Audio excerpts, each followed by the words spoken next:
Muy buenos días para todos nuestros amigos y hermanos que nos acompañan a través de radiogénesis.tv, Vivo para Cristo TV en Suecia, Estocolmo. Para ustedes, buenas tardes y muchísimas gracias por acompañarnos en el tiempo de estudio bíblico devocional. Su hermano Pastor Roberto Alfaro, les doy una cordial bienvenida y nos vamos de inmediato a nuestro texto en el libro de Éxodo, en el cierre, en el capítulo 23.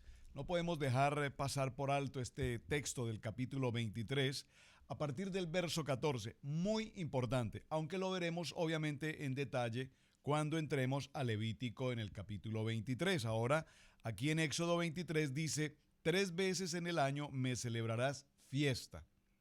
Y estas 3 fiestas básicamente son la fiesta de Shavuot o la fiesta de las semanas, la fiesta de la siega, que la vamos a encontrar posteriormente en Éxodo 34, 22, también en Levítico 23, y por supuesto la fiesta de Bikurim o la fiesta de las primicias, porque a partir de este momento nosotros vemos que en el tiempo de Shavuot se podía entregar las primicias de las cosechas en el templo. Eso lo veremos posteriormente más adelante en el libro de Números, en el capítulo 28 y en el verso 26. Pero quería mencionar puntualmente este texto del capítulo 23 para recordar que ya desde este mismo momento se nos está haciendo el anuncio y en la ordenanza. Recuerden que venimos de las leyes, venimos de todas las leyes después de los mandamientos y ya nos habla de estas 3 importantes fiestas: las fiestas de la semana, las fiestas de la siega y las fiestas de las primicias. Muy importante esto de la fiesta de las primicias, porque las fiestas de las primicias las hemos mal interpretado en muchas ocasiones.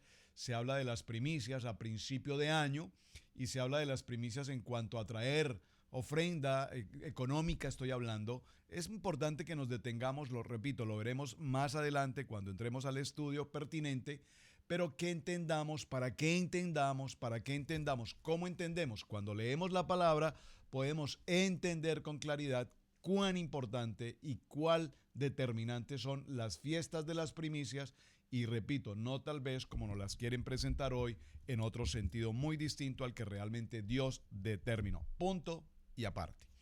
Continuemos entonces con este tema maravilloso del capítulo 24.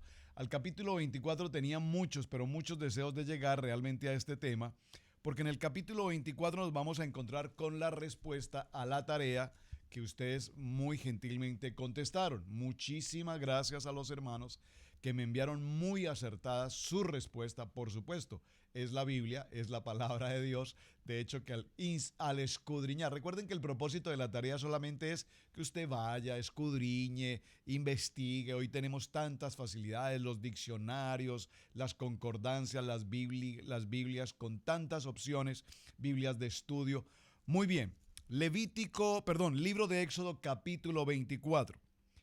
Dice esta palabra: dijo Yahweh a Moisés, sube ante Yahweh tú y Aarón, Nadab y Abiud y 70 de los ancianos de Israel y os inclinaréis desde lejos. Por favor, subraye esta expresión, os inclinaréis desde lejos. Muy importante. Pero Moisés solo se acercará a Jehová y ellos no se acercarán, no se acerquen, ni suba el pueblo con él. Por favor, observe que aquí en estos detalles, y vaya subrayando lo que vamos leyendo, por favor, dice, pero Moisés solo se acercará a Yahweh. Solo. Y ellos no se acerquen, ni suba el pueblo con él. Moisés vino y contó al pueblo todas las palabras de Yahweh y todas las leyes, y todo el pueblo respondió y dijo, haremos todas las palabras que Jehová ha dicho. Aquí vemos esta expresión haremos. Esta expresión haremos tiene que ver evidentemente con un compromiso. Haremos las ordenanzas, cumpliremos, haremos tal cual Dios dijo. Dice que Moisés subió a hablar con el Señor. Al hablar con Yahweh, viene nuevamente al pueblo y les dice, lo que el Señor dice es, debo ir con Aarón, debo ir con Nadab, debo ir con Abiud y con 70 de los ancianos. El pueblo no puede subir. Nos vamos a acercar. Ustedes no se pueden acercar, solamente yo voy a subir y ustedes estarán de lejos. y les indicó todo lo que el pueblo debía hacer. Entonces ellos expresaron esta palabra haremos, y es la segunda vez, es la segunda ocasión en que el pueblo de Israel pronuncia la palabra haremos. ¿Por qué hago tanto énfasis en la palabra haremos? Porque lo que vemos tipológicamente en el pueblo de Israel versus lo que pasa con nosotros diariamente en nuestra vida personal, en nuestra vida congregacional, es que siempre le decimos a Dios, haremos, Señor, haremos, cumpliremos tal cual tú lo has dicho, lo haremos. ¿Es tan fácil pronunciar con nuestros labios la expresión haremos? ¿Aceptas a esta mujer como esposa? Sí, es tan fácil decir sí, acepto, pero pasar el proceso, vivir el tiempo del matrimonio, pasar los años, apenas han pasado unos cuantos meses, algunos unos pocos días, algunos unos pocos años, y dicen definitivamente el error más grande que pude haber cometido fue hacer esa promesa de matrimonio. Estoy dando simplemente un ejemplo para considerar qué está pasando con el pueblo de Israel. ¿Por qué? Porque aquí en esta circunstancia evidentemente estamos frente a una boda. El Padre Eterno viene a tener un pacto de matrimonio ¿con quién? Con el pueblo de Israel. Un pacto, por favor, recuerde la palabra pacto. Moisés vino y contó al pueblo todas las palabras de Yahweh y todas las leyes, y todo el pueblo respondió a una voz y dijo, haremos todas las palabras que Yahweh ha dicho. Y Moisés, por favor, subráyelo, Moisés escribió todas las palabras de Yahweh y levantándose de mañana edificó un altar al pie del monte y 12 columnas según las 12 tribus de Israel. Muy importante. 12 columnas según las 12 tribus de Israel. Recuerden, esto es muy importante, mis amados hermanos. ¿Por qué? Perdónenme que recalque tanto este punto. Porque con frecuencia escuchamos estas ordenanzas, estas leyes y todo lo que estamos viendo en los versos y capítulos anteriores, lo que escuchamos con frecuencia decir, eso es para los judíos, eso es para los judíos. No, hasta este momento sí es para los judíos más 11 tribus más. Es decir, es para todo el pueblo de Israel. Por favor, usted debe tener la absoluta certeza y claridad en su corazón. Usted como creyente tiene que saber, por favor, que cuando estas leyes se suceden, los mandamientos y lo que vamos a definir hoy, que hoy entendemos, las tablas, la Torá y los misbat, los mandamientos y las ordenanzas, fueron entregadas justamente a las 12 tribus de Israel, a todo el pueblo de Israel.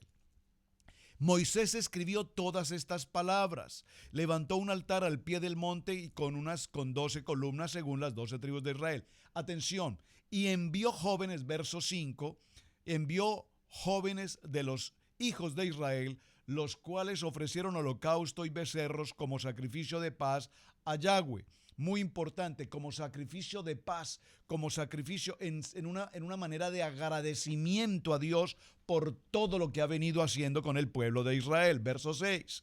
Y Moisés tomó la mitad de la sangre y la puso en tazones y esparció la otra mitad de la sangre sobre el altar. La mitad de la sangre esparcida sobre el altar. ¿Qué pasó con la otra mitad? Y la otra mitad de la sangre fue esparcida sobre el pueblo de Israel, que tipológicamente está representando el tiempo en el cual, recordemos, ¿qué pasó con la marca de la sangre del cordero en las puertas, en la casa en Egipto? Recordemos que la marca de la sangre en los dinteles de las puertas representaba que ahí en aquel lugar había un creyente, un hijo de Israel, un hijo de la casa de Israel, un hijo de Jacob, la familia, el pueblo escogido. Y así de esa manera la muerte no les podría tocar. Ahora aquí tipológicamente estamos viendo algo pero muy importante. Y es que tipológicamente esta sangre rociada está representando la sangre en el madero, la última gota de la sangre que fue entregada por el Mesías, nuestro Salvador. Muy importante. Verso 7. Y tomó el libro del pacto y lo leyó a oídos del pueblo, el cual dijo, por favor diga conmigo, el libro del pacto. Y lo leyó a oído de todo el pueblo, el cual dijo. Aquí está la tercera ocasión en la cual el pueblo repite esta expresión con tan rápida facilidad. Estos 10 mandamientos, más todas estas ordenanzas que tú nos pides, haremos. ¿Cuál es el problema? Yo no veo ningún problema. Realmente estos mandamientos son tan simples, son tan básicos, y todas estas leyes que vimos la semana, en el transcurso de la semana, leyes humanitarias, leyes de restitución, leyes de responsabilidad, leyes sobre la esclavitud, todas estas leyes pues realmente parecen tan simples, pero realmente decir haremos antes de comprometernos con la palabra haremos, tenemos que establecer si todo este contenido de los 10 mandamientos, más todas las leyes en detalle, realmente eran tan simples o no para ser cumplidas. Y digo esto porque vamos a encontrarnos ya en los siguientes momentos con la famosa historia del becerro de oro. Es decir, que este haremos aquí, vamos a colocarle una señal de interrogación. ¿Qué están ustedes diciendo, oh pueblo de Israel? ¿Haremos? ¿Qué están ustedes diciendo hoy, congregación del siglo XXI? ¿Haremos? ¿Es tan fácil decir haremos? ¿Es tan fácil decirle a Dios, no te preocupes Dios, lo tenemos todo bajo control, haremos como tú quieres? Si eso fuese tan fácil, entonces el mundo no estaría en la locura, en el caos que se encuentra justamente en este preciso momento y aún continúa en peor condición. Haremos todas las cosas que Yahweh ha dicho y obedeceremos. Aquí vemos entonces la aparición de un libro del pacto. Hay un pergamino escrito y en este pergamino escrito están todas las leyes y el pacto que Dios hace para con su pueblo. En el verso 8, entonces Moisés tomó la sangre y roció sobre el pueblo. Es decir, una vez leyó ese libro de pacto, una vez hizo esto, haber rociado la sangre sobre el altar, ahora lee el pacto y posteriormente, cuando todos han dicho así haremos, tal cual el Señor lo ha dicho, ahora inmediatamente rocía la sangre sobre todo el pueblo. He aquí la sangre del pacto que Yahweh ha hecho con vosotros sobre todas estas cosas. ¿Cuáles son estas cosas mencionadas en este texto? Yo estoy en una versión Reina Valera, usted seguramente puede tener otra versión, pero aquí cuando hace referencia que Yahweh ha hecho con vosotros sobre todas estas cosas, se está refiriendo justamente ya a los 10 mandamientos. Voy a parafrasearlo si me lo permite entonces. He aquí la sangre del pacto que Yahweh ha hecho con vosotros sobre todos estos estatutos, ordenanzas, mandamientos. Y subieron Moisés y Aarón, Nadab, Abiú. Recuerden que Nadab y Abiú son ¿quiénes?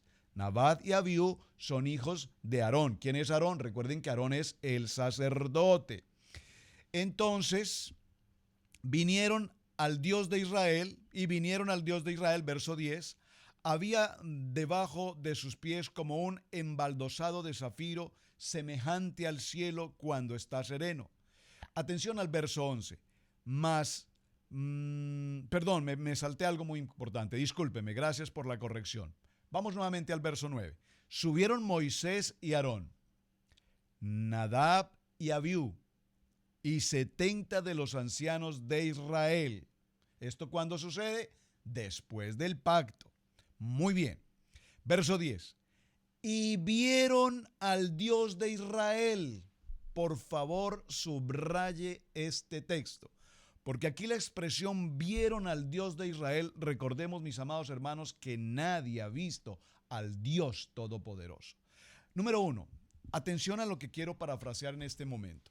Ustedes recuerdan el momento en el cual Moisés, después de haber pasado 40 años en Egipto, en la casa de Faraón, viene la circunstancia con el esclavo, muere el esclavo, Moisés huye de aquel lugar, pasa 40 años posteriormente en el desierto, allí conecta con el sacerdote de Madián, estoy parafraseando toda esta historia, usted ya la conoce, se casa con Séfora, hay 2 hijos allí, con Séfora, Gerson y Eliezer, recuerden, y en un momento determinado dice la palabra que Moisés pastoreando, muy importante esa expresión, pastoreando las ovejas de su suegro Jetro en un lugar distante, en el monte Sinaí, allí una zarza ardiente, hay una zarza que no se quema, llama poderosamente la atención de Moisés, pero Moisés, y es lo que quiero significar con detenimiento en este momento,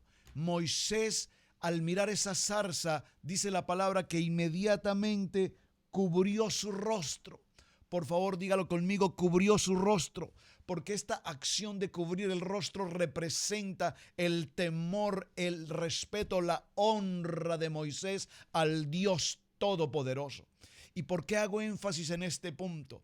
Porque evidentemente Moisés sintió el temor de la presencia del Todopoderoso frente a él, y porque él no se atrevía a mirarle directamente porque sabía que no lo debía hacer. Sin embargo, aquí en el texto que estamos hoy, en el capítulo 24, en el verso 9, hay una circunstancia muy interesante. Podríamos detenernos un buen tiempo y detallar. Yo le invito, por favor, estudie esto con detenimiento en casa. Y subieron Moisés y Aarón, Nadab y Abiú, y 70 de los ancianos de Israel. Subieron. Lo primero que ellos hacen es inmediatamente desobedecer la orden que Dios les ha dado. Observen, verso 10. Y vieron al Dios de Israel. Vieron al Dios de Israel. ¿Qué está haciendo referencia a este punto? Hoy tenemos a tantos hombres y a tantas doctrinas y a tantas historias en las que se busca ver a Dios. Queremos ver a Dios. Todos hoy queremos ver a Dios. Queremos ver a Dios. A uno de sus discípulos le decía, quiero ver al Padre. Tantos días he pasado contigo y aún tú no me reconoces. Por favor, vieron a Dios muestra que no tuvieron el respeto. Vieron a Dios significa esto que ellos no tuvieron la honra de ver esa luz, porque realmente no era Dios físicamente, no era más que un reflejo de su luz, porque dígalo conmigo, Dios es luz, ese reflejo de luz, pero ellos querían ver más allá. Moisés tenía el respeto ni siquiera de levantar su mirada, pero estos ancianos que se creían que todo lo tenían bajo control y que eran los ancianos, entonces ellos se creían ya con la autoridad de ver. Si Moisés puede ver, nosotros también queremos ver. Y podríamos mirar solo en este texto cuán grande hay una enseñanza poderosa. Y había debajo de sus pies como un embaldosado de zafiro de semejante al cielo cuando está sereno.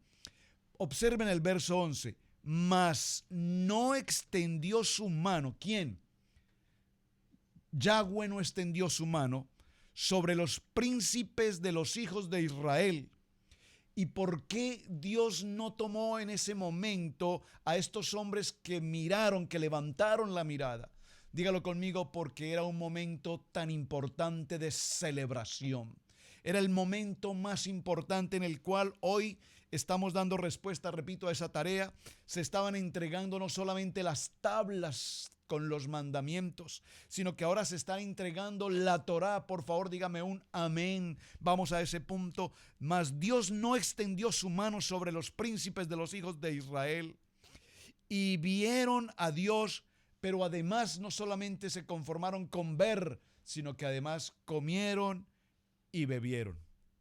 Entonces Yahweh dijo a Moisés, sube a mí al monte y espera, y te daré las tablas de piedra. Capítulo 12 en el verso 24. Aquí aparecen, muy bien por la respuesta, los hermanos que enviaron la respuesta, aquí aparecen entonces por primera vez las tablas de piedra que no fueron entregadas en el capítulo 20. Recuerden que en el capítulo 20, ¿qué hizo Moisés? ¿Qué hizo Dios? Habló estas palabras. Diga conmigo, estas palabras. Pero ahora aquí en el capítulo 24, verso 12, dice, sube y te daré las tablas de piedra con los mandamientos y la ley. Por favor, aquí la expresión ley, una expresión no apropiada, porque nos habla del manual de instrucciones. Diga conmigo, la Torá. Por favor, a lo mejor, muy seguramente en muchas de las Biblias que ustedes utilizan esté la expresión correcta. Tablas de la ley y la Torá. Y los mandamientos que he escrito para enseñarles. ¿Quién los ha escrito? Los ha escrito Dios. Ahora, hagámonos nuevamente un pequeño paréntesis en este punto. ¿Quién escribió entonces estos mandamientos, la Torá? ¿Y quién escribió estos misbad, estos estatutos? Dice que he escrito para enseñarles. He escrito. Ahora la pregunta es, ¿en qué momento de esta expresión he escrito habla Dios? El hombre tiene autoridad o atribución para salirse de los límites de la palabra y cambiar las ordenanzas que Dios determinó puntualmente aquí en este texto tan extraordinariamente importante que tenemos para el día de hoy en el capítulo 24. Yo tenía muchos deseos de llegar a este sitio, gracias al Señor me dio la salud para llegar hoy a este día y poderlo compartir. Y se levantó Moisés con Josué, su servidor, y Moisés subió al monte de Dios. Por favor, repito, tenga muy presente en su corazón el libro de Éxodo en el capítulo 24, en el verso 12, en el cual fueron entregadas las tablas de los mandamientos, la Torá y los estatutos, los mitzvot y las demás ordenanzas que se debían cumplir. Muy bien. Y dijo a los ancianos: esperen aquí hasta que volvamos a vosotros. Y he aquí Aarón y Hur. Recuerden a Hur, ya hicimos una tarea. ¿Quién era Hur? Muy importante. Recuerden que en el momento en el que fue atacado el pueblo de Israel saliendo en el desierto, recuerdan, Amalek los atacó. ¿Y qué pasó allí? Mientras estaban en aquella cima, Moisés levantaba sus manos, pero se fatigaba, y en el momento en que sus manos bajaban, el pueblo de Israel era absorbido por los enemigos. Sin embargo, la Biblia nos narra que estos dos hombres, ¿quiénes? Aarón y Hur, levantaban y apoyaban las manos de Moisés. Y esta fue una enseñanza, espero que usted no la olvide, porque es bien importante que la tenga presente, la labor tan extraordinaria de estos hombres. Ahora, ¿qué hay con estos hombres nuevamente aquí? Dice la palabra: y he aquí, Aarón y Hur están con vosotros, y ellos se encargarán de los asuntos. Cualquier problema que ustedes tengan, mientras yo subo a la presencia del Padre, Aarón y Hur estarán encargados de resolver todos los asuntos que tengan que ver con el pueblo. Entonces Moisés subió al monte y una nube cubrió el monte. Observen lo interesante, porque desde la salida del pueblo de Israel, recuérdenlo, desde el momento en el que Dios saca al pueblo de Israel de la esclavitud, a lo largo de este tiempo en el desierto, hemos visto que hay una columna de fuego y hay una columna de nube. Y esa columna de nube, que es obviamente el Dios Todopoderoso guardándolos, dándoles luz, dándoles dirección, protegiéndolos de quienes los perseguían. Ahora aquí está también presente esa nube que cubre completamente la cima del monte. ¿Cuál monte? El monte Horeb o el monte Sinaí.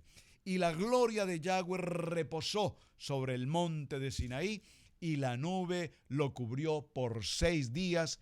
6 días, por favor, dígalo conmigo, 6 días. Y al séptimo día, ¿qué sucede en el séptimo día? Dígalo conmigo, Shabbat, tiempo de reposo.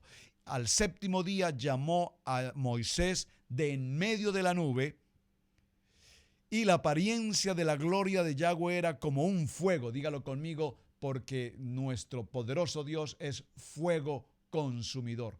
Es fuego consumidor cuando nos acercamos inadecuadamente. Por favor, observe la expresión que estoy utilizando: cuando nos acercamos inadecuadamente, inapropiadamente, es decir, cuando no estamos en la santidad que Dios requiere para acercarnos a Él, entonces allí será fuego consumidor. Y la apariencia de la gloria de Yahweh era como un fuego abrasador en la cumbre del monte a los ojos de los hijos de Israel.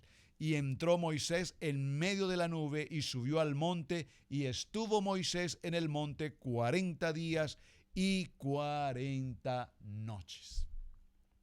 Bien importante esta expresión 40 días y 40 noches, porque vamos a ver en qué otro momento se repiten los 40 días y las 40 noches. Es muy importante en el texto bíblico cuando hablamos del 40, porque recordemos que el número 40 tiene varias aplicaciones. Tipológicamente, el número 40 representa prueba. Usted podría dejarlo, bueno, no, vamos a hacerlo, vamos a dejar la tarea. Mencióneme, por favor, para ya la siguiente semana, el número 40, que se repite en muchas ocasiones en todo el texto de la Biblia.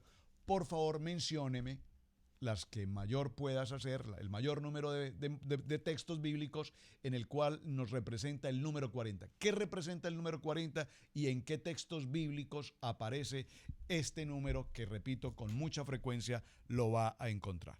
En conclusión de todo este proceso, mis amados hermanos, nos daremos cuenta entonces que la respuesta a nuestra tarea, Éxodo capítulo 24, verso 12, allí nos indica que fue entregada las tablas de piedra con los 10 mandamientos, nos fue entregada el manual de vida, el manual de instrucciones, la Torá, y nos fueron entregados los misbá, que en total son 613 ordenanzas muy importantes. Vimos ya parte de esas ordenanzas del capítulo 21, 22 y 23, pero muy importante que tengamos presente que fueron entregados en este lugar donde se llevó a cabo un pacto, diga conmigo, una boda, un pacto entre Dios Todopoderoso y su pueblo, su especial tesoro, el pueblo de Israel.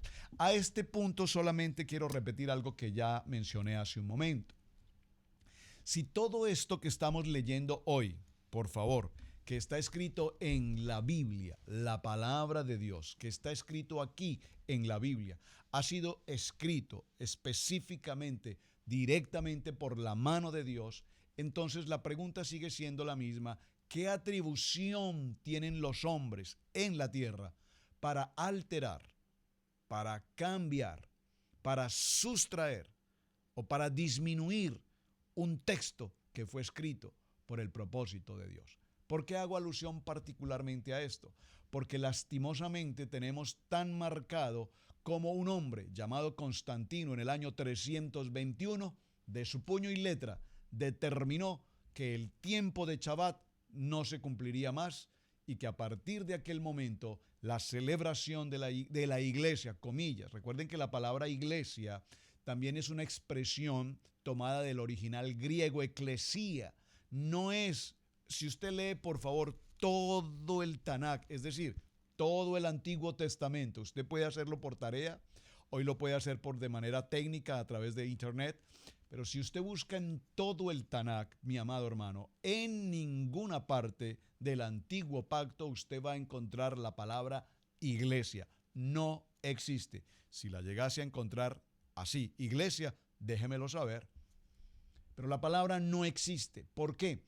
Porque la expresión correcta de todo el texto bíblico ha sido la asamblea, ha sido la congregación, ha sido el pueblo. Y dice que el Señor, dice en el capítulo 20, lo vimos, y el Señor llamó a todo el pueblo de Israel, a toda la congregación. Ahora, si entendemos iglesia, comillas, desde el punto de vista del pueblo de Israel, y podemos decir, y llamó a toda la iglesia de Israel, podríamos aceptarlo parcialmente. Pero la expresión correcta aquí en la quejilá, la palabra en original en el hebreo. Entonces, mis amados hermanos, recuerden, congregación, asamblea, grupo de personas, un pueblo, Israel. Porque recordemos, mis amados, que todo el texto bíblico tiene un solo propósito. ¿Qué dice el Mesías? Yo he venido únicamente por las ovejas perdidas de la casa de Israel. Eso lo veremos en otro punto más adelante. Pero es muy importante que cuando utilicemos las expresiones bíblicas, lo hagamos a la manera bíblica y no a la manera tan moderna en la que estamos hoy, evidentemente, viviendo. Todos decimos, vamos a la iglesia, vengo de la iglesia, voy para la iglesia. No, yo soy la iglesia. Nosotros vamos a un edificio en el cual como personas nos congregamos, nos reunimos, formamos una asamblea y desde ese punto de vista formamos una comunidad de la cual nosotros recibimos el propósito de la palabra. Así que, mis amados hermanos, este ha sido ya nuestro cierre. Capítulo 24 de Éxodo, dígalo conmigo, apasionante. El capítulo 24 de Éxodo es extraordinariamente importante y quiero que lo tenga muy presente. Léalo nuevamente en casa, repáselo, revíselo. Si hay preguntas, por favor, considérelas. Tarea para la siguiente semana después de este Shabbat. 40, el número 40. ¿Qué implicación tiene ese número 40? ¿Cuáles son los textos bíblicos donde se mencionan? Hay muchos. Así es que muchísimas gracias. Su hermano Pastor Roberto Alfaro les saludo Gracias por haberme acompañado durante esta semana con sus oraciones, a un pequeño quebranto de salud, pero ya estamos aquí al 100% nuevamente. Shabbat Shalom, bendiciones y les espero la siguiente semana.